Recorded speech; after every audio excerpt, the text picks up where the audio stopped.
Hello everyone, today I'm going to present to you a game played in 1945 by world champion Smyslov and Rudakovsky. What I really like about this game is how you can make a magnificent outpost. Of course, we all know that bishop have a very slight advantage than the knight, but it all depends on your piece's activity. If a piece is more active than the other one, then it have an advantage better than the other piece. Like in this game, we are going to see how this outpost really had a very great advantage for Smyslov. Let's start with the game. Of course, Smyslov in white, Rodakovsky in black. White started with e4, black responded with c5, Sicilian defense.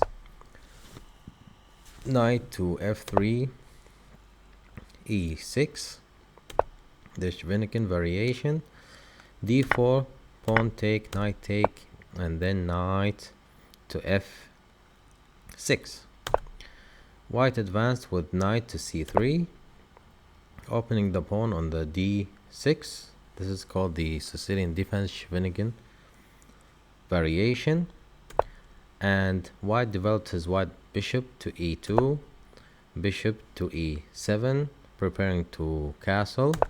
White castled, black castled, and then bishop to e3, developing the rest of the pieces. And now knight to c6. White started to, of course, attack on the king side with f4. Queen to c7, queen to e1, of course, preparing to transfer the queen on the king side, and of course making the space for the rook to come into attack. And here we have knight take on d4, of course, starting with more exchanges. Now bishop took with the bishop take on d4, the knight, pawn to e5, advancing the pawn. Of course, in this position, black backed his bishop to e3. Now we can see here this is a key square for white. This is going to be a very dangerous square if white managed to take the square. And now white played bishop to e6. Of course, some grandmasters prefer that white plays bishop to d7 and then developing the piece on the square. Now white played, of course, advanced his pawn to f5, blocking the bishop. Of course, now he's forced to back up his bishop. Now played bishop to c4. Now what's wrong about this move is that you are eliminating the only piece protecting these pieces, these squares. This is the only piece that can protect these squares along with the knights. And throughout the game we are going to see how white will have the advantage, of course, after eliminating this knight and taking up the key square on d5. Of course, white gladly took, queen takes, and now bishop to g5.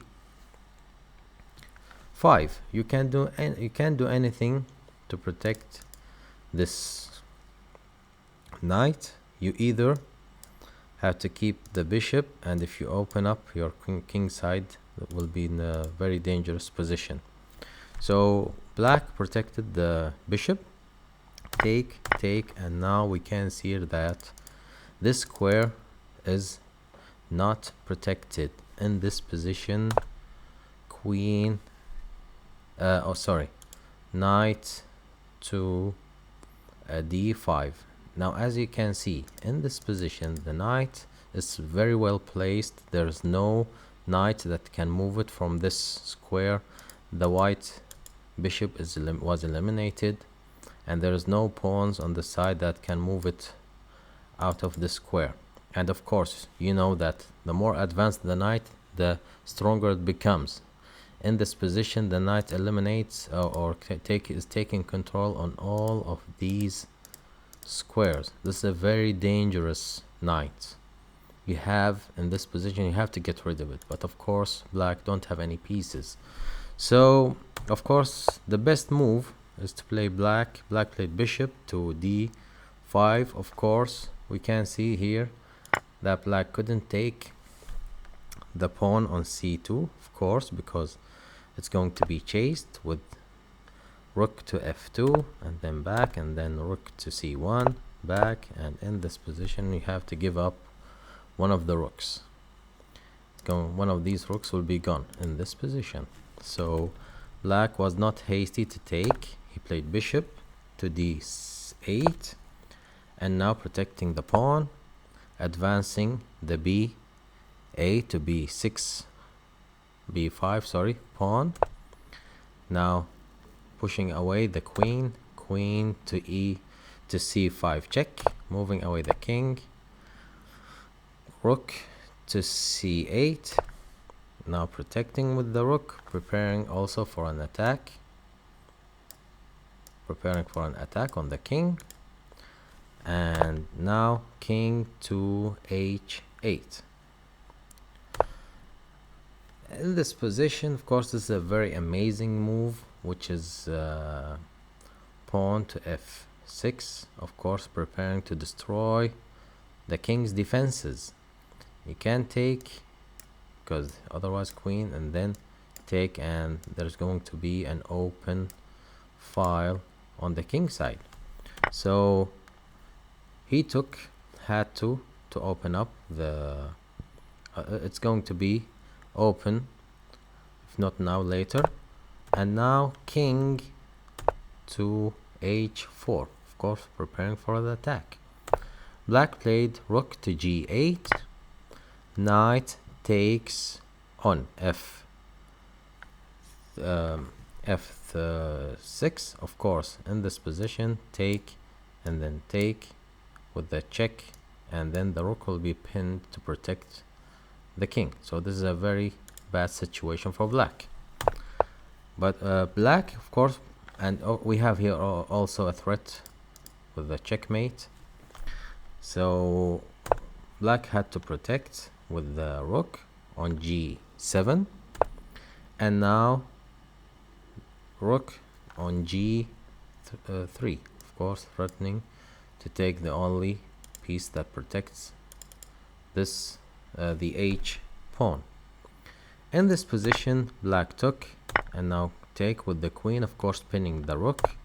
Rook protected the pinned rook by placing the rook on g8. Here we have the final piece coming into play, which is rook to c1. Of course, we can see that this queen has no access to the back rank file. Of course, you can't do a back rank checkmate because you have no safe square for the queen. So the black played pawn on c5. Of course, the main idea is just to delay white's attack so that he can go back and protect this piece.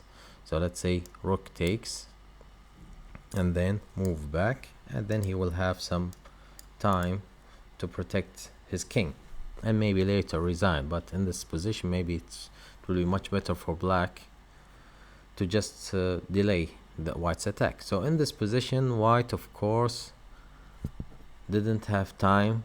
He had other plans to destroy black's defenses by rook takes on g7. In this position, what's going to happen is black takes. Of course, in this position, black resigned, but what the continuation is going to be after that is white takes on d4. Of course, as we have said, there is no access.